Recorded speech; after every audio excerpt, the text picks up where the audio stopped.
बिस्मिल्लाहिर्रहमानिर्रहीम। This is Aftab Ahmad from KMU। अच्छा students, हमने यूरेनरी सिस्टम की स्टार्ट ली हुई थी।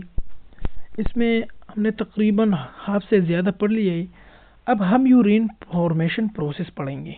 ठीक है, एक छोटा सा लेक्चर इसमें रहेगा मैक्चुरेशन का, वो मैं दूसरे लेक्चर में इंशाल्लाह आपको प्रोवाइड कर दूंगा। ठीक है, तो यूरिन प्रोसेस में जो है ये इसमें तीन चीज़ें इन्वॉल्व है। थ्री प्रोसेस के अंदर थ्री प्रोसेस है। ठीक है, एक प्रोसेस के अंदर थ्री प्रोसेस है। एक ग्लोमेरुलस फिल्ट्रेशन है, दूसरा ट्यूबुलर रीअब्जॉर्प्शन है, ट्यूबुलर सिक्रीशन। ये कहाँ कहाँ पर होती है? ठीक है, इससे कौन से मटेरियल्स जो हमारे साथ ब्लड्स है, प्रोटीन्स है, हमारे साथ जो हमारे साथ पोटाशियम हो गई, हमारे साथ कैल्शियम हो गई, कहाँ पर रीअब्जॉर्ब होता है, कहाँ से रिलीज होता है। ठीक है, इन सारों को हम जो है ना इस स्टेप्स में पढ़ेंगे। तो सबसे पहले हमारे साथ ग्लोमेरुलस फिल्ट्रेशन आता है। ठीक है, ये वाला। तो सबसे पहले नॉन सेलेक्टिव पैसिव प्रोसेस। इसमें सिलेक्शन नहीं होती है। इस तरह सिलेक्शन नहीं कि यहाँ से प्रोटीन जाएगा तो यहाँ से नहीं जाएगा, ये तो फिर सिलेक्शन हो गई है ना। नॉन सेलेक्टिव, ये सारे आ जाते हैं। ठीक है, इसको ब्लड थ्रू एफेरेंट आर्ट्रियोल के जरिए इसको ब्लड आता है। ठीक है, हमारे साथ जो है ना ये ग्लोमेरुलस फिल्ट्रेट है। ठीक है, बोमेंस कैप्सूल हो गई, इसमें इस तरह। तो इसमें एफरेंट आर्ट्रियोल के जरिए ब्लड आता है, लेकिन इसमें सिलेक्शन नहीं होती है। ब्लड में सब कुछ आता है। ठीक है, और इससे फिर फिल्ट्रेट जो इधर कोई चीज़ रह जाएगी तो वो तो इधर रह जाएगी, वो तो दोबारा उसे चली जाएगी। लेकिन जो चीज़ फिल्ट्रेट ने जो फिल्टर हो गई वो नीचे इधर आएगी और हमारे साथ डिस्टल कन्वोल्यूटेड और जो हमारे साथ प्रोक्सिमल कन्वोल्यूटेड ट्यूब्यूल हो गई, लूप ऑफ हेनले होगा और डिस्टेंट कन्वोल्यूटेड ट्यूब्यूल से जाएगा। ठीक है, तो ये इस तरह एक मेम्ब्रेन जो है ना हमारे साथ कप शेप होता है। ठीक है, बोमेंस कैप्सूल। तो ये क्या है? नॉन सेलेक्टिव पैसिव प्रोसेस है और पैसिव है, इसमें एनर्जी भी इन्वॉल्व नहीं, ये खुद से आते हैं। ठीक है, water and solute smaller than proteins are force through capillary walls. हमारे साथ वाटर हो गई और सोल्यूट स्मॉलर देन प्रोटीन्स, जो प्रोटीन से स्मॉल है, are force through capillary walls, capillary wall से चले जाते हैं।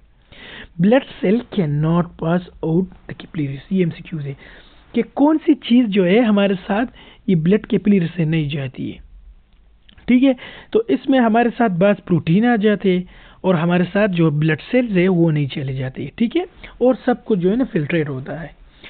Filtrate is collected in the glomerulus capsule.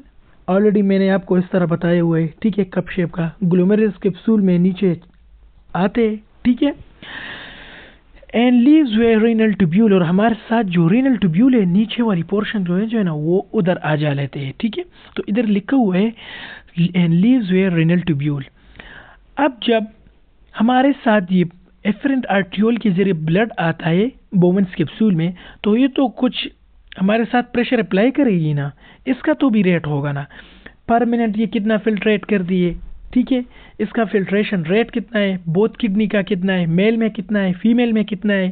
ठीक है, तो glomerular filtration rate is the amount of blood filtered by the kidneys glomerulus in the बोमेंस capsule per unit time. ठीक है, per unit time में हमारे साथ जितना ब्लड आता है वो फिल्ट्रेट होता है, तो उनको हम क्या कहेंगे? Glomerulus filtration rate. The amount of filtrate formed in all renal corpuscles. ये एक रीनल कार्पसल है और दूसरा रीनल ट्यूब्यूल्स है। रीनल कार्पसल हम ये बोमेंस कैप्सूल्स और ग्लोमेरुलस ने ये हम इसको कहते हैं, और इनसे नीचे जो भी है तो वो ट्यूब जैसा फंक्शन हमें प्रोवाइड कर रहे हैं ना, एक पाइप जैसा है। जैसे हम प्रोक्सिमल कन्वोल्यूटेड ट्यूब्यूल हो गई है, लूप ऑफ हेनले हो गई है। ठीक है, और डिस्टल कन्वोल्यूटेड ट्यूब्यूल, तो वो ट्यूब्यूल पार्ट है। तो ये एक जो है ना रीनल कार्पसल है और दूसरा रीनल कैप्सूल है। सो the amount of filtration formed in all renal corpus of both kidneys each minute आपकी बात कर रही है। ठीक है, in glomerulus filtration rate, इसको उधर पर यूनिट टाइम का, तो पर यूनिट कितना? पर मिनट।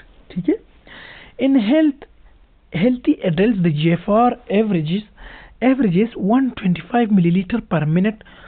तो ये मिनट में इतना फिल्ट्रेशन करती है जो है ना एक नेफ्रॉन से, और ये जो हमारे साथ टोटल पर डे आती तो वो 180 लीटर्स हो गई है। ठीक है, तो अच्छा, तो ये 125 इन्होंने हेल्थी एडल्ट यानी मेल का कहा हुआ है। अगर हम फीमेल में बात करें तो वो 115 हो गई, ठीक है, 115 हो गई है पर मिनट। हमारे साथ यूरिन तो वो 2 लीटर ही बनेगा, ठीक है, लेकिन हमारे साथ जो 120 ml है ये तो फिल्ट्रेशन होगी मेल में, और फीमेल में कितना 115 पर डे, ठीक है, सॉरी पर मिनट, और हमारे साथ वो भी 180 लीटर है। लेकिन अगर हम फिर टोटली देखें तो 2 लीटर यूरिन मेल में भी बनता है और 2 लीटर जो है ना फीमेल भी बनता है, सिर्फ उसकी जो है ना वो रेशो में कहाँ फर्क है, ठीक है। अब ये क्यों है, इधर मेल में 125 है, 115 में फीमेल में क्यों है, तो ये हमारे साथ हार्मोन्स पर भी डिपेंड करता है, बॉडी कंपोजिशंस पर भी डिपेंड करता है, ठीक है। तो ये हुई ग्लोमेरुलस फिल्ट्रेशन। अब ग्लोमेरुलस फिल्ट्रेशन में ये तो नॉन पैसिव है ना, इसमें तो सिलेक्शन नहीं हो रही है ना, सारा ब्लड आ जा लेता है, इससे जो बड़े पार्टिकल्स है वो उधर रह जाते हैं। तो जो बड़े पार्टिकल्स है इसमें वाटर भी है, इसमें हमारे साथ प्रोटीन्स भी है, इसमें हमारे साथ और पार्टिकल्स भी है, ठीक है, हमारे साथ पोटेशियम सब कुछ है। तो वो कुछ प्रेशर अप्लाई करेंगी, और वो प्रेशर इनमें 2 है। एक हमारे साथ ये वाला pressure glomerulus blood hydrostatic pressure जो है ये प्रमोट करता है कि ये जल्दी हो जाए, लेकिन हमारे साथ जो कुछ चीज़ें रहती है वो कैप्सूलर हाइड्रोस्टेटिक प्रेशर और ब्लड कोलाइड ऑस्मोटिक प्रेशर, ये जो है ना इसको अपोज करते हैं कि ये थोड़ा रुके, कि इससे अच्छी तरह फिल्ट्रेशन हो जाए, ठीक है। तो इधर ऊपर देखे, glomerulus depends on the 3 main pressures. 1 pressure promotes filtration while 2 pressure opposes the filtration as glomerulus blood hydrostatic, hydro water की। तो it is the blood in the glomerulus capillaries which is about 55 mm of Hg, याद रखना है, ठीक है, MCQs point of view से 55 mm of Hg। it promotes filtration by forcing water and solutes, हमारे साथ जो solutes है और water है ये उसको promote कर रहा है कि ये जल्दी हो जाए, from the blood plasma through the filtration membrane। filtration membrane हमारे साथ क्या हो गई, वही वाली हो गई ना, हमारे साथ मैंने जो इस तरह स्ट्रक्चर बनाया, ठीक है, इधर हमारे साथ पोडोसाइट हो गई है, मेम्ब्रेन्स भी हो गई है, ये कप शेप जो है ना हमारे साथ बोमेंस कैप्सूल हो गई है, इनको हम रीनल कार्पसल भी कहते हैं। तो इनसे ये पास होंगे, ठीक है। तो अब capsular hydrostatic pressure, capsular it is the hydrostatic pressure exerted against the filtration membrane by fluid already in the capsular space।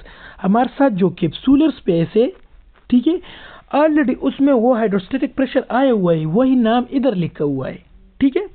तो कैप्सूलर हाइड्रोस्टेटिक वो ऑलरेडी आया हुआ है, लेकिन क्या फिल्टर कर रही है, by already in the capsular space and renal tubule capsular hydrostatic pressure filtration which is about 15 mm of Hg, ठीक है।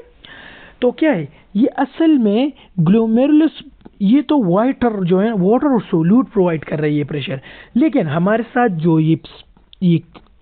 जो ये कैप्सूल है ना, ठीक है, इसमें जो प्रेशर बनता है उस ग्लोमेरुलस हाइड्रोस्टेटिक प्रेशर की वजह से वो कितना है 15, ठीक है। तो वो 55 थी, ये 15 हो गई है, ठीक है। अब ब्लड कोलाइडर ऑस्मोटिक प्रेशर, ठीक है, तो इधर नाम आया हुआ है ब्लड का, तो हमने ऊपर बात की ना कि ब्लड इससे पास नहीं होगा, तो इधर लिखा हुआ है it is due to the presence of proteins such as albumins. मैंने कहा कि बास प्रोटीन इसमें जो है ना इससे फिल्टर नहीं होते, such as albumins, globulins and fibrinogens in the blood plasma, ये ब्लड प्लाज्मा में होते हैं ना। It also opposes filtration which is about, ये भी अपोज करता है, ये भी अपोज करता है, ये भी, विच is about 30 mm of Hg, ठीक है। तो इधर आपको नेट फिल्ट्रेशन प्रेशर आपको प्रोवाइड किया है कि कितना है, तो वो कितना है 10 mm of Hg। आप ये अब ये सोचेंगे ये किस तरह, आप जब ये टोटल 55 ले ले, ठीक है, और फिर हमारे साथ ये 30 और 15 को जमा कर ले तो ये 45 हो गई, 55 minus 45 equal to 10 mm of Hg, क्योंकि वो प्रोमोट कर रहा है, ये अपोज कर रहा है, तो वो उससे माइनस करो, अपोजिट साइंस वाली वो बात नहीं, मैथ्स वाली इस पर अप्लाई करे, ठीक है। अब हमारे साथ एक ग्लोमेरुलस फिल्ट्रेशन होगी। अब दूसरा ट्यूबुलर रीअब्जॉर्प्शन। तो रीअब्जॉर्प्शन ये इस तरह है ना स्टूडेंट्स, ये हमारे साथ, चलो परस्पर ले लो, एक नेफ्रॉन है, ठीक है। तो जब इसके अंदर ये फ्लूइड जाएगी, ठीक है, तो ये हमारे जो हमारे साथ जो यूरिटर्स है, यूरिनरी ब्लैडर्स है, यूरिन के जरिए बाहर जाएंगी, ठीक है। लेकिन इससे कुछ इधर रीअब्जॉर्ब हो गए, कुछ इधर रीअब्जॉर्ब हो गए, कुछ इधर रीअब्जॉर्ब हो गए through active and passive process. कुछ इधर रीअब्जॉर्ब हो गए तो कुछ इधर रीअब्जॉर्ब हो गए। तो जब ये बाहर वाली पोर्शन पर आएगा, तो मैंने इसको रेड से क्यों किया, क्योंकि ये ब्लड में वापस शामिल हो जाएंगे और हमारे बॉडी के अंदर आ जाएंगे। लेकिन अगर जो चीज़ इधर रह गई तो ये हमारे बॉडी से निकलेगी, ठीक है। तो अभी मैंने आपको आइडिया दिया है। अभी इधर जो है ना, आपने जो ट्यूबल रीअब्जॉर्प्शन है, आप अभी इधर बेहतर समझेंगे। As the filter fluids flow along the renal tubules, wait minute, ठीक है। As the filter fluids along the renal tubules and the collecting duct, the cells in the tubule reabsorb about 99% of the filter. तो ये 99 क्यों होती है, क्योंकि ये हमारी बॉडी के लिए इसकी ज़रूरत होती है, ठीक है। About 99% of the filter fluid and the many useful solutes, ठीक है। तो मैंने एक लफ्ज़ पिछले लेक्चर में बार बार इस्तेमाल किया था, peritubular capillaries, peritubular network. So the peritubular capillaries reabsorb water and solutes, glucose, amino acids and electrolytes and return to the blood, ठीक है। हमारे साथ पेरिट्यूबुलर कैपिलरीज जो है ना, इससे जो रिएब्जॉर्प्शन हो जाती है वो उसको वापस ले लेती है और उसको ब्लड में शामिल करके दोबारा बॉडी को देते हैं। Some reabsorption is passive, mostly active. अब ये क्या है, ये इसलिए कि हम इसको अगेंस्ट ग्रेडियंट कर रहे हैं। उधर रेशो ज़्यादा है, तो सॉरी उधर रेशो थोड़ा कम है, तो हमने उसको जो है ना, हमने उसको पावर से निकलना है। उसमें जो ये ट्यूब्यूल्स में ये जा रहे हैं, जो हमारे साथ ये ट्यूब्यूल्स है, इसमें जब ये जा रहे तो उनको हम इस तरह पार्टिकल है कि इधर तो रेशो ज़्यादा है, इधर कम है, ठीक है। हमारे साथ इधर रेशो ज़्यादा कम है और इधर ज़्यादा है, ठीक है। तो जब अब इधर कम है तो बाहर ज़्यादा है, तो वो तो चाहिए ये है कि ये इधर आ जाए, लेकिन ये हमारे बॉडी को चाहिए। तो ये इस तरह है कि हमारे बॉडी के जो हमारे साथ ये इधर आपने एक लफ्ज़ सुना होगा, एक्टिव प्रोसेस के ज़रिए बहुत ज़्यादा जाते हैं, तो इधर एक्टिव एनर्जी के थ्रू से ये बाहर आ जाते हैं, रीअब्जॉर्ब होते हैं, ठीक है। तो इसलिए आपको इधर लिखा हुआ है कि mostly reabsorption is passive, most reabsorption, some reabsorption is passive, most is active. Most reabsorptions occur in proximal convoluted tubule, ठीक है। प्रोक्सिमल कन्वोल्यूटेड ट्यूब्यूल में मोस्टली रिएब्जॉर्प्शन होते हैं, ठीक है, क्योंकि ये 99% रिएब्जॉर्ब करता है। अब साइट ऑफ रिएब्जॉर्प्शन कहाँ, कौन कौन से सोल्यूट्स, कौन कौन से पार्टिकल्स, वाटर कहाँ रिएब्जॉर्ब होता है, सोडियम कहाँ रिएब्जॉर्ब होता है, बाइकार्बोनेट कहाँ रिएब्जॉर्ब होता है, अभी आपको इधर बताएगा, ठीक है। प्रोक्सिमल कन्वोल्यूटेड ट्यूब्यूल आपको अभी टोटली बताए हुए कि ये क्या क्या जो है ना रिएब्जॉर्ब करते हैं, water, glucose, amino acid, sodium, potassium, calcium and bicarbonate and uric acid, ठीक है। अब लूप ऑफ हेनले हमारे साथ जो है ना, ये लूप ऑफ हेनले ये तो हमारे साथ हुई बोमेंस कैप्सूल। अब ये लूप ऑफ हेनले, लूप हम इस तरह कहते हैं ना, ये एक लूप है, तो लूप ऑफ हेनले इस तरह है, ठीक है। तो ये असेंडिंग हो गई, ये डिसेंडिंग लूप ऑफ हेनले हो गई है। तो ये अभी इस तरह है ना, यहाँ पर वाटर बहुत ज़्यादा ऑब्जर्व हो गया लेकिन सोडियम ऑब्जर्व नहीं होगा, ठीक है। अब जब हम डिसेंडिंग लूप ऑफ हेनले की तरफ आते हैं, सॉरी ये डिसेंडिंग लूप ऑफ हेनले, ये असेंडिंग लूप ऑफ हेनले, ठीक है। तो जब हम इधर आ जाते हैं तो इधर हमारे साथ वाटर जो है वो एब्जॉर्ब नहीं होगा लेकिन सोडियम एब्जॉर्ब होगा, ठीक है। ये अभी आपको जो है ना रिटन फॉर्म में अभी मैं बताऊंगा, ठीक है। तो इधर लिखा हुआ है लूप ऑफ हेनले में सोडियम, क्लोरीन और हमारे साथ कैल्शियम रिएब्जॉर्ब होते हैं, ठीक है। ये आपको अभी बताया हुआ है, ये नीचे डायग्राम में आपको समझा दूंगा, ठीक है। डिस्टल कन्वोल्यूटेड ट्यूब्यूल में क्या क्या ऑब्जर्व होते हैं, वाटर, सोडियम, कैल्शियम। अब ये इस तरह नहीं है कि एक जगह जो है ना ये सिर्फ बस वाटर के लिए ये जो है ना इससे एब्जॉर्ब हो गए, नहीं, ये जो हमारे साथ ओवरऑल नेफ्रॉन की फॉट्स है ना, अलावा जो हमारे साथ रीनल कार्पसल से, उसके अलावा नीचे हमारे साथ रीनल ट्यूब्यूल है, वहाँ कहाँ से भी हमारे साथ वाटर निकलता है, लेकिन थोड़ी मकदार में। ये आपको सिर्फ जो है ना वो मैक्सिमम रेशो बता रही है, ठीक है। अब हमारे साथ जो नॉन ऑब्जर्वेबल जो मटेरियल है वो क्या है, nitrogen waste like urea, uric acid, creatinine and excess water. हम वाटर पीते हैं ना बहुत ज़्यादा, जब हम वाटर पीते हैं तो हमें जो हमारे साथ यूरिन है वो बहुत ज़्यादा जल्दी आता है, तो ये क्या है, ये नॉन ऑब्जर्वेबल हो गई है, ठीक है। अब हम इस डायग्राम की तरफ आते हैं। आपसे किडनी के एक नेफ्रॉन लिया हुआ है, ये हमारे साथ बोमेंस कैप्सूल हो गई है, ठीक है। अब इसमें ब्लड आता है। अब हमारे साथ सम पॉइजन जो है ना, इधर से ब्लड से ये अपनी आपकी तरफ आ जाते हैं, लेकिन इस इधर ये एरोस को थोड़ा सा देखो, हमारे साथ जो ऑरेंज लाइट ऑरेंज कलर है ये हमारे साथ एक्टिव प्रोसेस है, पैसिव कर जो है ना हमारे साथ पैसिव है, जो हमारे साथ ब्लू है, और हमारे साथ जो ग्रीन है ये सिक्रीशन एक्टिव, ये सिक्रीट कर रहा है, ठीक है। अब इधर देखो ये सिक्रीट हो रहा है, ठीक है, नेफ्रॉन की तरफ।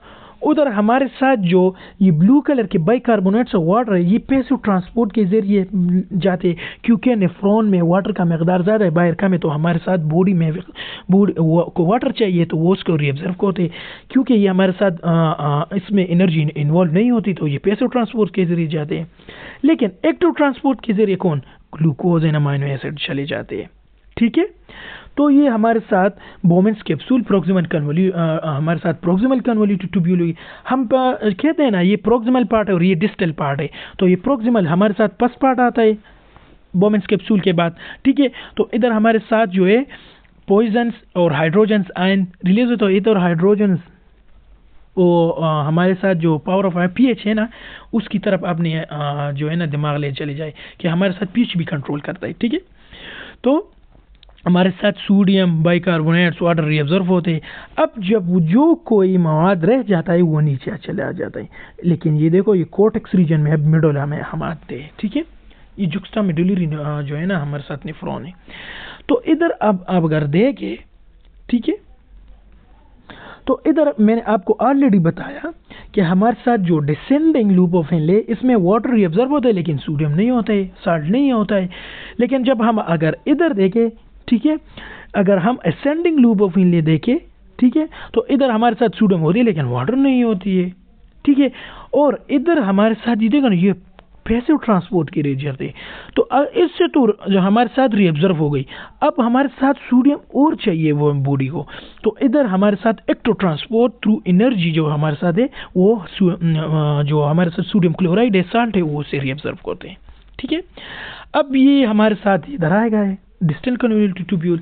तो सम ड्रग्स एंड पॉइजन्स हमारे साथ ब्लड से रिएब्जॉर्ब होते हैं, सिक्रीट होकर हमारे साथ नेफ्रॉन की तरफ आते, और इधर एक्टिव ट्रांसपोर्ट के जरिए जो है इधर भी ये देखो ना हमारे साथ इधर भी अगर इधर वाटर है तो इधर से रिएब्जॉर्ब नहीं होगा लेकिन थोड़ी मकदार में, ठीक है। ये देखो ना इधर भी है, इधर भी है, इधर भी है, ठीक है। तो हमारे साथ सोडियम क्लोराइड और हमारे साथ बाइकार्बोनेट जो है ना वो एक्टिव ट्रांसपोर्ट के जरिए रिएब्जॉर्ब हो गए। अब हमारे साथ डिस्टेंट कन्वोल्यूटेड ट्यूब्यूल। अब मामला आया कलेक्टिंग डक्ट की तरफ। तो जब कलेक्टिंग डक्ट आएगा तो हमारे साथ वाटर भी जो है ना अगर मकदार में रखते हैं तो हमारे साथ ये वाटर भी रिएब्जॉर्ब होते हैं, एक्टिव ट्रांसपोर्ट के जरिए सोडियम क्लोराइड यहाँ से भी चला जाता है। हमारे साथ जो यूरिया है और वाटर है, ठीक है, वो भी इसमें जो है ना हमारे साथ पैसिव ट्रांसपोर्ट के जरिए रिएब्जॉर्ब होते हैं, और हमारे साथ जो प्योर यूरिन आ जाती है, ठीक है, वो रीनल पेल्विस में चली जाती है, और रीनल पेल्विस है रीनल पेपिल और रीनल पे माइनर कैलेक्स मेजर कैलेक्स हमारे साथ फिर यूरेटर यूरिनरी ब्लैडर हमारे साथ, उसके बाद जो है ना यूरेथ्रा के जरिए बाहर चली जाती है, ठीक है। अब यूरिन फॉर्मेशन में हमारा जो थर्ड स्टेप है वो ट्यूबुलर सिक्रीशन है। As the fluid along the renal tubules and collecting duct, their cell secretes other materials such as waste drugs। उधर बताएगा ना कि उधर सिक्रीट हो रहा है, ठीक है। ये देखो, चलो ये सिक्रीट हो रहा है ना, ये देखो, ठीक है, तो ये सिक्रीट हो रहा है। अब the tubular secretion removes waste substances from the blood. ये वेस्ट सब्सटेंसेस हमारे साथ ब्लड से एक्टिव ट्रांसपोर्ट के जरिए हमारे साथ वो नेफ्रॉन की जो पार्ट में चले जाते हैं कलेक्टिंग डक्ट की तरफ, ठीक है।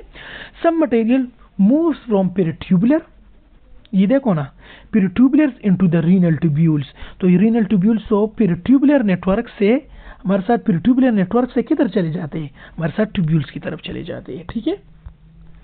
अब सम मटेरियल रिमूव्स, ये तो चले गए। हाइड्रोजन एंड पोटेशियम एंड ऑक्सीटिनिन, हम हाइड्रोजन हमारे साथ जो प्रोक्सिमल कन्वोल्यूट ट्यूब्यूल, पोटेशियम साइन भी उधर हमारे साथ डिस्टल कन्वोल्यूट ट्यूब्यूल, क्रिएटिनिन भी, ठीक है। Material left in the renal tubules move to the ureter, ठीक है। The normal range from 25 for urine is 800 to 2000 millimetres per day, ठीक है। तो ये हमारे साथ तकरीबन 1 to 2 लीटर्स आएगा, ठीक है, क्योंकि हमारे साथ 1 लीटर में 1000 मिलीलीटर होते हैं ना, तो इधर आपको 2 लीटर्स पर डे बताया हुआ है, ठीक है। वो बॉडी कंपोजिशन पर डिपेंड करता है, इसलिए आपको रेंज दिया हुआ है। अब हमारे साथ दूसरा जो पार्ट है यूरिनरी सिस्टम का, वो यूरेटर्स है। Cylinder tubes attaching to the kidney to the bladder, kidneys को अटैच करता है ब्लेडर के जरिए, कौन, यूरेटर्स, ठीक है। Continues with the renal pelvis, renal pelvis जो हमारे साथ जो आर्टरीज और वेन्स होती है किडनी की तरफ चली जाए तो उधर से यूरेटर्स भी निकलते हैं ना, तो ये कंटिन्यूज है with the renal pelvis. Enter to the posterior aspect of the bladder, ये पीछे से आ जा लेते हैं ब्लेडर की तरफ, and runs behind the peritoneum, ठीक है। Peristalsis a gravity in the urine transport, peristalsis भी जो है ना उसको ग्रेविटी के साथ उसको जुड़ लेती है और यूरिन को ट्रांसपोर्ट करती है। 25 to 30 centimetre in length and 1 to 10 millimetre in diameter, ये इसकी जो है ना लेंथ हो गई, इसकी डायमीटर हो गई है। The ureters opens obliquely through the walls of the posterior aspect of you, ये पीछे से जो है ना ये इस तरह है ना, हमारे साथ हो गई ब्लेडर, चलो इधर ठीक है। तो ये यूरेटर इस तरह ऊपर से नहीं आते, ये पीछे से आ जाते हैं, ठीक है। अभी 3D इमेज में यहाँ नहीं ड्रॉ कर सकता, ठीक है।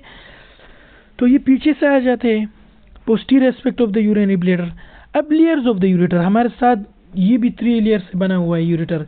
आउटर फाइब्रस लेयर है जो उसको प्रोटेक्शन प्रोवाइड कर रहा है। जो हमारे साथ मस्कुलर स्मूथ मसल लेयर है, it consist of the outer circular and the inner longitudinal layer. ये हमारे साथ जो है ना एक, जब इसमें ये खाली होता है, ठीक है, तो ये हमारे साथ लॉन्गिट्यूडनल होता है। लेकिन अगर ये जब इसमें यूरिन है तो वो आउटर जो है ना ये सर्कुलर और लॉन्गिट्यूडनल आपस में जो है ना एक्सचेंज होते हैं, ठीक है। तो इस तरह इसलिए मस्कुलर लेयर में, so middle smooth layer it consist of the outer circular and inner longitudinal layer. Mucosa, the innermost folded epithelial layer forming star shape. हमारे साथ जो है star shape, ये MCQs हो सकता है, ठीक है। हमारे साथ जो स्टार शेप है वो म्यूकोजा है, ठीक है। ये तो 3 लेयर हुई यूरेटर्स का। अब यूरिनरी ब्लेडर की तरफ आते हैं। So smooth, distendable, collapsible. Smooth है, डिस्टेंडेबल है, उसमें इलास्टिसिटी भी है, कोलेप्सिबल भी है, क्योंकि इसमें जो है कोलेप्स हो सकती है, ठीक है, क्योंकि इसमें यूरिन होता है तो इसलिए इलास्टिक है। And muscular cell situated in the pelvic cavity posterior to the pubic symphysis. हमारे साथ सिम्फोसिस होती है ना, प्यूबिक सिम्फोसिस जो हमारे साथ ये नीचे वाले बोन्स होते हैं ना, वो पोस्टीरियर एस्पेक्ट पर इसके जो है ना हमारे साथ ये यूरेटर पड़ा हुआ है, यूरिनरी ब्लेडर पड़ा हुआ है, ठीक है। In males it is anterior to the rectum, ये भी मैं डायग्राम के जरिए भी आपको समझाऊंगा कि ये किस तरह एंटीरियर टू द रेक्टम है। And in female it is anterior to the vagina and inferior to the uterus, ठीक है। ये रीजन आपने पढ़ोगे, ठीक है। एंटीरियर क्या होता है, पोस्टीरियर क्या होता है, फर्स्ट सेमेस्टर में, ठीक है। एंटीरियर क्या होता है, पोस्टीरियर होता है, सुपीरियर क्या है, इंफीरियर क्या है, तो आपको इधर जल्दी समझ आएगी, ठीक है। It is smaller in female because of the uterus, ठीक है। हमारे साथ जो यूरिनरी ब्लेडर है वो थोड़ा स्मॉल है क्योंकि उसमें जो है ना हमारे साथ यूट्रस है जो हम प्लेसेंटा की फॉर्मेशन होती है, ठीक है, प्रेग्नेंट फीमेल में। Folds of the peritoneum hold the urinary bladder in the position, इसमें होल्ड्स होते हैं, ठीक है, फोल्ड्स होते हैं, इस तरह फोल्ड्स होते हैं, तो उसको जो है ना यूरिनरी ब्लेडर को पोजीशन में रखा हुआ होता है। It rises into the abdominal cavity when it is full, ये देखो जब ये तो ये एब्डोमिनल कैविटी के ऊपर जो है ना हमारे साथ ऊपर आ जाते हैं। Urinary bladder capacity is 700 to 800 ml या 400 to 600 ml, ठीक है। In the floor of urinary bladder is a small triangular area called trigones, 3 openings. तो 2 ओपनिंग्स हमारे साथ जो है यूरिनरी ब्लेडर से आए हुए हैं और एक हमारे साथ नीचे यूरिथ्रा की तरफ चला गए, ठीक है। मैंने ऑलरेडी आपको बताया। अब इसमें फोल्ड जो होते हैं rugae, the folds in the mucosa are also present to the mother expansion of bladder, उसको एक्सपेंशन में मदद देती है और उसको जो है ना प्रोटेक्शन प्रोवाइड करती है। तो ये ब्लेडर है, यूरेटर हमारे साथ पोस्टीरियर, ये देखो ना पीछे आए हुए है, ठीक है। ये हमारे साथ ट्राइगोन है, ये देखो ये इधर से नीचे आ जाते हैं और इधर से है ना हमारे साथ पीछे जो नीचे पार्ट है उसमें टच हो जाते हैं, ठीक है। और ये जो है ये थर्ड पार्ट है, हो गई है। तो ये इंटरनल यूरेथ्रल ऑफिसर और एफिस इंटरनल, ये आपको जो है ना स्पिंक्टर दिया हुआ है, ठीक है, जो दोबारा रोक रही है यूरिन को ऊपर जाने से। यूरेथ्रल ओरिफिस एक्सटर्नल हो गई है और यूजिनल डायफ्राम हो गई है, ठीक है, जो इसको जो है ना पोजीशन प्रोवाइड कर रही है। अब यूरिनरी ब्लैडर में वॉल्स है, वो भी 3 है। Urinary bladder consist of 3 layers. Outer क्या है, लूज कनेक्टिव टिश्यू है, प्रोटेक्शन प्रोवाइड कर रही है। मिडल लेयर हमारे साथ स्मूथ मसल और डिट्रूजर मसल्स। डिट्रूजर मसल, इसको याद रखना, ये एमसीक्यूज में बार होते हैं, रिपीट होते हैं। जो हमारे साथ वॉलंटरी कंट्रोल है ना ब्रेन से, इंटरनल स्पेक्टर हमारे साथ जो है ना वो इनवॉलंटरी है ना, तो उसको कौन कंट्रोल करता है, ब्रेन कंट्रोल करता है ना। तो वो डिट्रूजर मसल को मैसेज दे लेता है कि आपने इस यूरिन को बस अभी बाहर भेजना है। तो ये डिट्रूजर मसल जो है ये हमारे साथ इनवॉलंटरी है, तो यूरिन आ जा लेते हैं। लेकिन एक्सटर्नल हमारे साथ जो यूरिथ्रल ओरिफिस है ना, वो तो हमारे कंट्रोल में है, तो हमने उसको बांधे हुए थे कि हमने जो है ना पेशाब नहीं करनी है, यूरिन पास नहीं करनी है, जब मौका मिले तो फिर ये पास करनी है। तो ये हमारे साथ हमारे कंट्रोल में है। लेकिन जो हमारे साथ ये असल में ये यूरिनरी ब्लैडर में है ना, तो यूरिनरी ब्लैडर को क्या लेते हैं कि अब यूरिन पास करो, तो वो इंटरनल से पास होकर एक्सटर्नल तक आ जा रहे थे। लेकिन जब हम चाहे तो एक्सटर्नल को भी हम खोलते और इसके जरिए यूरिन बाहर चली जाती है, ठीक है। Land with the transition epithelium, और इनर लेयर हमारे साथ ट्रांजिशन एपिथेलियम से बना हुआ है, ठीक है। अब नॉर्मल कैपेसिटी ऑफ ब्लैडर कितना है, 400 to 600, उधर आपको दिया हुआ है जो 700 से 800 है, ठीक है, बॉडी पर डिपेंड करता है। During urination the bladder muscle squeeze हो जाते हैं, ठीक है, and 2 sphincter walls open to the urine to flow out, ठीक है। ये अभी मैंने आपको बताया। Urine exits the bladder through urethra which carry urine out of the body, ठीक है। अब ये देखो, ये हमारे साथ यूरेटर हो गई है, पीछे से आई हुई है, ठीक है। ये हमारे साथ यूरिथ्रल ओपनिंग्स है, इसमें जो है ना बाहर आते हैं और हमारे साथ यूरिन इधर पास हो जाते हैं, ठीक है। ये हमारे साथ एक्सटर्नल जो हमारे कंट्रोल में होता है और हमने उसको बांधा हुआ था कि हमने पेशाब नहीं करनी है, इधर पर जो है ना हमारे साथ जमा होता है। तो इधर से तो यूरिन आया हुआ है, ठीक है, इधर तो हमारे साथ यूरिन आया है, ठीक है। लेकिन जब हम चाहते तो फिर इसको हम ओपन कर देते और हमारे साथ यूरिन बॉडी से आउट हो जाते हैं, ठीक है, चले जाते हैं। अब urethra, so thin wall tube that carries urine from the bladder to the outside of the body by peristalsis, ये MCQs के लिए याद रखना है। Release of urine is controlled by 2 sphincters, internal जो हमारा involuntary है, external voluntary में। The male urethra is subdivided into 3, ठीक है। जो हमारे साथ प्रोस्टेटिक यूरेथ्रा है, मेम्ब्रेनियस यूरेथ्रा है, स्पॉन्ज यूरेथ्रा है। इसमें शॉर्टेस्ट ये है, लॉन्गेस्ट जो है शॉर्टेस्ट ये है और लॉन्गेस्ट ये है। और हमारे साथ जो प्रोस्टेट से जो है यूरेथ्रा आई हुई थी तो उसको हम पास थ्रू प्रोस्टेट, ये हमारे साथ प्रोस्टेट जो सेक्सुअल ऑर्गन है, ठीक है, उसमें हमारे साथ सीमन ऐड होता है स्पर्म के साथ, तो उधर से आया हुआ है। Membranous the shortest portion which pass through the deep perineal muscles, हमारे साथ जो ये एब्डोमिनल नीचे वाले मसल्स है ना, जो हमारे साथ सेक्सुअल अरोजल में हमारे साथ थोड़े से मदद देते हैं, ये एक मसल है जो इसको सपोर्ट दे रहे हैं, बस इस तरह हम कह लेते हैं, ठीक है। Sponge urethra the longest portion which passes through the पीनस, और ये हमारे साथ पीनस में जो है ना आया हुआ है, ठीक है। अब यूरेथ्रा जेंडर मेल और फीमेल के मैं आपको डिफरेंसेस बताए हुए। फीमेल्स में यूरेथ्रा 2 to 4 सेंटीमीटर या 1 इंच, लेकिन मेल्स में बड़ा होता है 8 इंच या 20 सेंटीमीटर होता है। अब हमारे साथ जो लोकेशन है वो अलोंग विद द विजाना है, ठीक है। यूरेथ्रा वो हमारे साथ विजाना के जरिए आया हुआ है, through the prostate and the penis males का आया हुआ है। Functions only carries the urine, ठीक है, उनका विजाना अलग है, और जो हमारे साथ मेल्स है उनमें यूरिन भी आता है और इसमें स्पर्म सेल्स भी आते हैं, हम सीमन कह सकते हैं, ठीक है। तो ये देखो हमारे साथ ये फीमेल डायग्राम है, तो ये विजाइना पीछे और यूरेथ्रा आगे, तो हमने इसलिए किया कि inferior to the vagina, sorry anterior to the vagina, ठीक है। लेकिन अगर हम और ये भी देखो ना यूट्रस में पीछे, ठीक है, लेकिन हमारे साथ जब हम मेल्स में आते हैं तो ये एंटीरियर टू द रेक्टम है, ठीक है, ये एंटीरियर टू द रेक्टम है। ये देखो ना urethra anterior to the rectum ने आगे है ना, तो ये हुई डिफरेंसेस, ठीक है। चलो स्टूडेंट्स, हम मैच्योरेशन में तकरीबन या 5 या 10 मिनट लेक्चर होगा, और उसको हम अगले लेक्चर में स्टडी करेंगे। आज के लिए इतना ही काफ़ी है, लेकिन चैनल को सब्सक्राइब और लाइक कीजिए। अल्लाह हाफ़िज़।